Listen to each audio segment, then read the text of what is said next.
ಪ್ರಮುಖವಾಗಿ ಈ ಆಪರೇಷನ್ ಸಿಂಧೂರ ಕಾರ್ಯಾಚರಣೆಗೆ ಸಂಬಂಧಪಟ್ಟಂತೆ ಎಲ್ಲವೂ ಕೂಡ ಮುಗಿದೋಯ್ತಾ, ಕದನ ವಿರಾಮ ಘೋಷಣೆ ಆದ ಬಳಿಕ ಎಲ್ಲವೂ ಕೂಡ ಸ್ತಬ್ಧ ಆಗೋಯ್ತಾ ಅನ್ನೋದು ಬಹುತೇಕರ ಪ್ರಶ್ನೆ. ಅದೆಲ್ಲ ವಿಚಾರಕ್ಕೆ ಸಂಬಂಧಪಟ್ಟಂತೆ ಆ ಪ್ರಶ್ನೆಗಳಿಗೆ ಉತ್ತರ ಸಿಗಬೇಕು ಅಂದ್ರೆ ಇವತ್ತು ನಡೆಯುವಂತಹ ಸಭೆಯಲ್ಲಿ ಯಾವೆಲ್ಲ ವಿಚಾರಗಳು ಚರ್ಚೆ ಆಗುತ್ತೆ ಅನ್ನೋದೇ ಸದ್ಯ ಇರುವಂತಹ ಕುತೂಹಲ. ಕಾರಣ ಮೂರು ಸೇನೆಯ ಮುಖ್ಯಸ್ಥರು ಇವತ್ತು ಸಭೆ ಮಾಡಲಿಕ್ಕಿದ್ದಾರೆ. ಸೊ ಆಪರೇಷನ್ ಸಿಂಧೂರದ ಬಗ್ಗೆ ಇವತ್ತು ಬಿಗ್ ಡೆವಲಪ್ಮೆಂಟ್ ಕೂಡ ಆಗಲಿದೆ.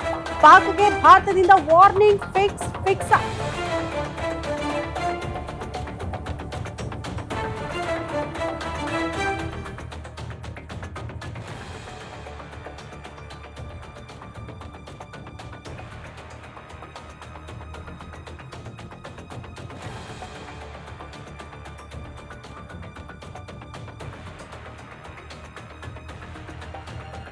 ವೋಲ್ಟೇಜ್ ಸಭೆ ಇದೆ ಇವತ್ತು. ಪಾಕಿಸ್ತಾನಕ್ಕೆ ಹಲವು ಷರತ್ತುಗಳನ್ನ ಭಾರತ ವಿಧಿಸುತ್ತಾ ಅನ್ನೋದೇ ಸದ್ಯ ಇರುವ ಕುತೂಹಲ. ಷರತ್ತುಗಳಿಗೆ ಒಪ್ಪದಿದ್ರೆ ಮತ್ತೆ ಮರ್ಮಾಘಾತ ನೀಡೋ ಎಚ್ಚರಿಕೆ ನೀಡಬಹುದಾ ಭಾರತ? ಆಪರೇಷನ್ ಸಿಂಧೂರದ ಬಗ್ಗೆ ಇವತ್ತು ಬಿಗ್ ಡೆವಲಪ್ಮೆಂಟ್ಗಳಾಗಲಿದೆ. ಕಾರಣ ಆರಂಭದಲ್ಲೇ ಹೇಳಿದಂಗೆ ಸೇನೆಯ ಮುಖ್ಯಸ್ಥರ ಸಭೆ ಇದೆ. ಮಹಾ ನಿರ್ದೇಶಕರು ಇವತ್ತು ಸಭೆ ನಡೆಸ್ತಾರೆ. ಹಾಗಾಗಿ ದೊಡ್ಡ ಮಟ್ಟದ ಕುತೂಹಲ ಇದೆ. ಭಾರತ ಪಾಕಿಸ್ತಾನದ ಮುಂದೆ ಒಂದಷ್ಟು ಷರತ್ತುಗಳನ್ನ ಇಡುವ ಸಾಧ್ಯತೆ. ಈ ಕದನ ವಿರಾಮ ಮುಂದುವರಿಸಬೇಕು ಅಂತ ಆದ್ರೆ, ಈ ಶಾಂತಿಯನ್ನ ಮುಂದುವರಿಸಬೇಕು ಅಂದ್ರೆ ನಮ್ಮ ಷರತ್ತುಗಳಿಗೆ ಪಾಕಿಸ್ತಾನ ಒಪ್ಪಿಕೊಳ್ಳಲೇಬೇಕು. ಇಂಥ ಕಂಡೀಷನ್ಸ್ ನ ಮುಂದಿಡುವ ಸಾಧ್ಯತೆ ಇದೆ. ಯಾವೆಲ್ಲ ಕಂಡೀಷನ್ಸ್ ನ ಇಡಬೇಕು ಅನ್ನೋದ್ರ ಬಗ್ಗೆ ಇವತ್ತು ಪ್ರಮುಖವಾಗಿ ಸಭೆಯಲ್ಲಿ ಚರ್ಚೆ ಆಗುತ್ತೆ ಅನ್ನೋದ್ರ ಡೀಟೇಲ್ಸ್ ಸಿಗ್ತಾ ಇದೆ. ಭಾರತ ಸೇನೆ ಕೊಟ್ಟಿರುವಂತ ತಿರುಗೇಟನ್ನ ಸಹಿಸಿಕೊಳ್ಳೋದಕ್ಕೆ ಆಗದೆ, ಅರಗಿಸಿಕೊಳ್ಳೋದಕ್ಕೆ ಆಗದೆ ಪಾಕಿಸ್ತಾನ ಈಗ ಭಾರತದ ಮುಂದೆ ಮಂಡಿ ಊರಿ ಕೂತ್ಕೊಂಡಿದೆ. ಇಲ್ಲ, ದಯವಿಟ್ಟು ಎಲ್ಲವನ್ನ ಕೂಡ ಸ್ಟಾಪ್ ಮಾಡ್ಬಿಡಿ, ಕದನ ವಿರಾಮ ಘೋಷಣೆ ಮಾಡ್ಬಿಡಿ, ನಿಮ್ಮ ಪ್ರತಿ ದಾಳಿಯನ್ನ ಸಹಿಸಿಕೊಳ್ಳೋದಕ್ಕೆ ತಡೆದುಕೊಳ್ಳೋದಕ್ಕೆ ನಮ್ಮಿಂದ ಸಾಧ್ಯ ಆಗ್ತಾ ಇಲ್ಲ ಅಂತ. ಸೊ ಎಲ್ಲಿ ಹೋಯ್ತು?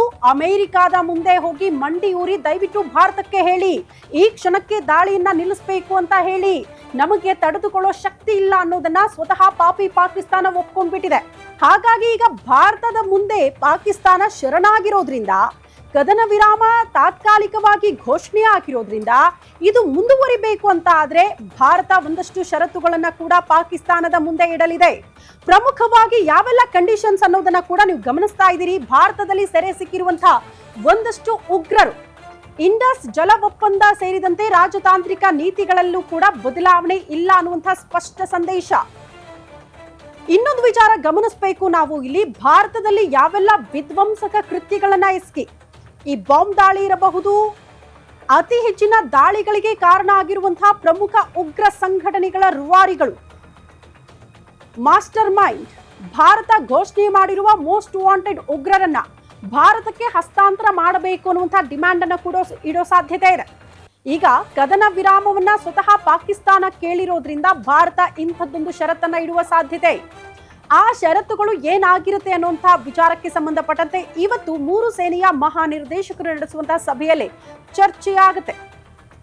ಯಾರು ಪಾಕಿಸ್ತಾನದ ನೆಲದಲ್ಲಿ ಅವಿತು ಕೂತ್ಕೊಂಡಿದ್ದಾರಲ್ಲ ಉಗ್ರರು, ಅವರೆಲ್ಲರನ್ನ ಕೂಡ ಭಾರತಕ್ಕೆ ಹಸ್ತಾಂತರ ಮಾಡಬೇಕು. ಅದು ಕೂಡ ಭಾರತದಲ್ಲಿ ವಿಧ್ವಂಸಕ ಕೃತ್ಯಗಳಿಗೆ ಸಾಕ್ಷಿಯಾದವರನ್ನ ಹಸ್ತಾಂತರ ಮಾಡಬೇಕು ಅಂತ.